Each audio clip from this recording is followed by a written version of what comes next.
Hi everyone, welcome to another video. Now I have a different video for you today. This is a card and tag that I made literally a year ago. I have a ton of stacked up videos from my time on the Craft and Desert Divas design team because new releases are so hectic and crazy and you have so many projects. There was just no way I could fit all of my cards in. So I have kind of a backlog of videos and I want to get them out and just kind of use them. I mean, I have the video, I have the footage, a lot of them are already edited. I just want to let you know that these are old videos. I am no longer on the design team, but I still love their products and I still love the cards that I made. So I'm going to go ahead and share the process with you. Now, I made this, like I said, a year ago, and at that time, the rainbow die was brand new. So that is what I'm using here. This is just a rainbow die that has the stitching detail on it, and I am running this through my die cutting machine with all the different colors of the rainbow. Now I wanted to make some clouds, and I am using the stitched scallop dies, I believe they're called.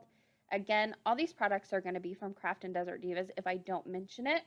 I'll leave links down in the description box below if you are interested in any of the supplies. Now this is from a die set that has 3 different types of scallops in it. You've got a small, a medium, and a large. I'm going to go in with the medium one, and I have white cardstock and I also have vellum cardstock that I'm going to be cutting here. I'm going to make layers of clouds essentially. So I went ahead and started off with my bottom layer, which was my white cardstock because I want to add a sentiment onto that. And then I also needed a place to hide adhesive. That's why I always start off with my white cardstock down towards the bottom. Then I just overlay and move my dies up my paper. So my next layer would have been vellum. So I went ahead and placed that down, lined up my die, and then went ahead and cut my vellum where I needed to. Next is going to be white cardstock, and I am using the largest scallop at this point. I needed to figure out where exactly I wanted to place my rainbow, so I went ahead and placed that down to make sure I could fit it all on the card base that I was using, but also hide the ends underneath a cloud border. So that's why you can see me lining this up here. I'm going to make sure that I have it high enough to where it peaks over that vellum cloud that I cut last, but also low enough where I can fit the rainbow on the cardstock, have enough of it showing to where it really makes a pop on the card, but I also need to hide the ends. So that's why you need to play around with your placement a little bit. Finally, my last layer is going to be vellum. I'm going to move this one up quite a bit, and I have the largest scallop again here that I'm going to go ahead and place down.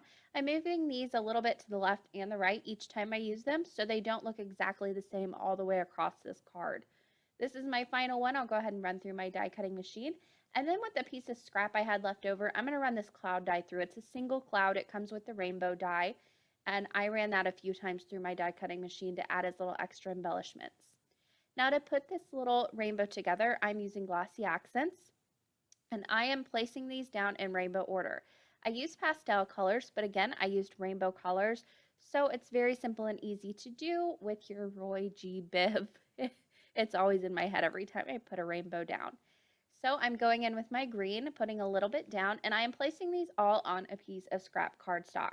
That is because I'm going to cut this out and I want 2 little tails on the end of this. You'll see what I mean in just a moment.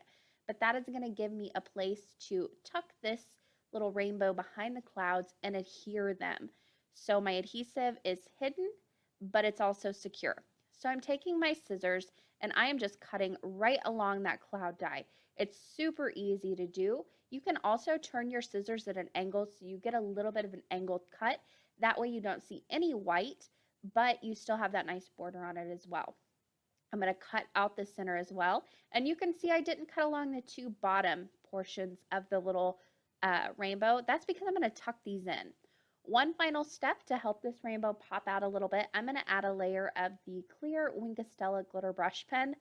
You can use any type of glitter you have on hand. You could even use glitter cardstock to put this rainbow together, and that would be gorgeous. Once I had that done, I let that dry for just a few seconds, and now it's time to start putting on layers. I am using some strong double-sided adhesive because I'm going to have so many layers. This is going to get a little bit heavy.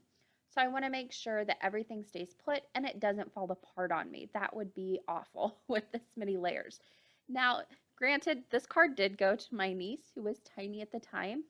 It was a year ago, and she did rip it apart as soon as she got it. That doesn't bother me at all. She loved it. She wanted the shiny rainbow off. I mean, who could blame her? So she tore it apart, and that was okay. So I went ahead and put that back layer of vellum down. And now I'm going to go ahead and line up my rainbow to where I know I want it. You can see why I left those two little tabs on. I am going to need somewhere to place adhesive on this. I wanted the top of the rainbow to kind of be able to poke out and have a little bit of dimension to it. So I wanted to leave adhesive on the back of that. You could always put adhesive on the back of it, but I wanted it to be the same as the clouds. Now, using that little white cloud that's going to go in front of it as a guide, I'm going to go ahead and place that down, and I just remove that cloud and hold it over the top and then push it straight down. Now, I also have a little bit of adhesive on the back there that I use to hold that in place as well. My next layer is going to be my white vellum, or not my white vellum, my white cardstock. This gets a little confusing with all the layers. I'll go ahead and place that white cardstock panel right on top, again with some double-sided adhesive right down at the bottom, because again, I do want these to have a little dimension and to kind of be away from the card base. I don't want them strictly attached, if that makes any sense at all. So my next layer is going to be some vellum. Again, I'm going to go ahead and put some adhesive on the front of this and line up that white cardstock panel that's actually going to go on the very, very front. So I want to line that up, and I'm going to stamp on this before I put it on the cardstock, just because there's so many layers of adhesive, and I'm going to be heat embossing on this. I don't want to take the chance of my heat embossing getting everywhere. So I'm using my mini Misty here. I'm prepping my surface with my embossing bag just to keep stray powders away. And I am using the Wishful Thoughts sentiment stamp set from Craft and Desert Divas. It's got these great big scripty sentiments in it. So I'm using the Wishing You stamp from that set. I'm stamping it straight down onto that white cloud border that I created.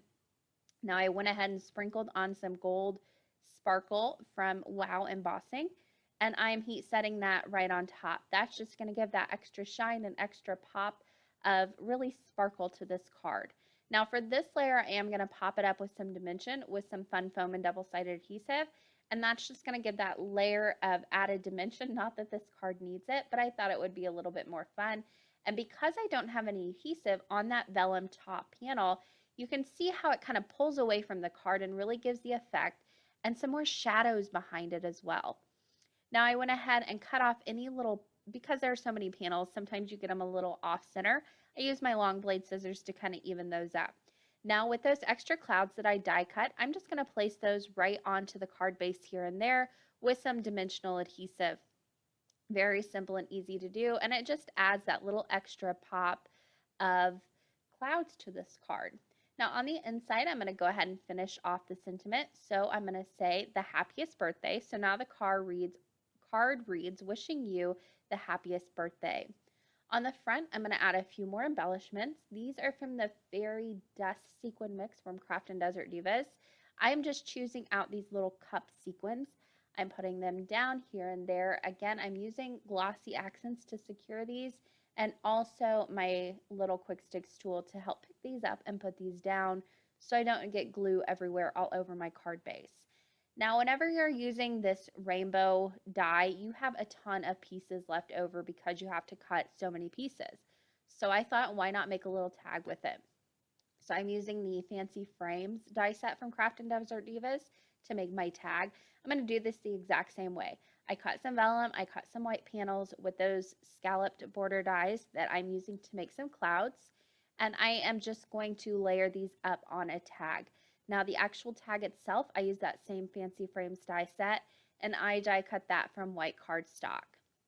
Again, this is just more layering and kind of just putting these clouds together and kind of figuring out where you're going to want them exactly.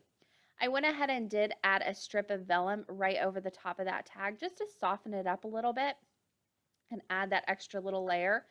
I'm going to put some adhesive down onto it, and then I'll add my very back layer of the clouds. That is right after I put on the vellum layer onto this tag. Now I have not really messed around with these videos in over a year, so you'll have to excuse me. I don't remember all the exact steps that I took. So looking back at these is also a reminder to me of how I made these cards. Now on top of that vellum, I'm going to go ahead and put down the little rainbow pieces that I had left over. You could make quite a few of these tags with all the pieces you have left over, and it is a lot of fun just switching up the colors here and there and using whatever you have on hand to make it.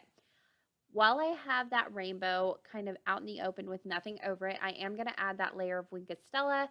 It just adds that extra bit of shine, and it also is going to match the card this way. Again, if you wanted to, you could skip that step. I just like the little extra effect it gives. On top of that layer, I am going to add a white cloud layer. I'm using some pretty strong adhesive on this. Again, this is a tag. This is going to be on a gift bag or on a present. And if you're anything like me and you're trying to get 2 kids to the car plus a gift, you really need some strong adhesive to hold everything together because this present is going to get bumped around, thrown around. So I like to use extra strong adhesive, especially on my tags.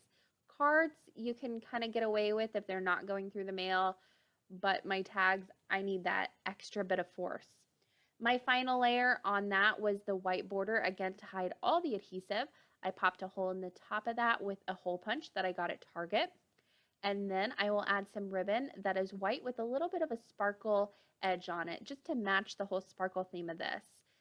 Once that was done, this card and the tag were completely finished. Like I said, you could make more than one tag with all your extra pieces. I just went ahead and made one for this. This tag also fits on the gift bag die from Craft and Desert Divas. If you wanted to make this for some gift bags or like a party, if it had a rainbow theme or a unicorn theme, that would be really cute. But that does it for me today. I'm going to leave this video with a few finished pictures of these projects. While these pictures are rolling, I do want to say that I do have quite a few of these videos to share with you guys, these older videos. Now, some of them I already have voiceovers on, I just never got around to posting them. So if you hear something a little off or anything like that, just know that I have previously recorded voiceovers and I might not have time to re-record all the voiceovers for these videos. But I do want to share them with you because I do love the projects I made while I was a part of the design team. That does it for me today. There are a few different links on the left side of your screen you can click on. I want to thank you guys so much for watching today and happy crafting.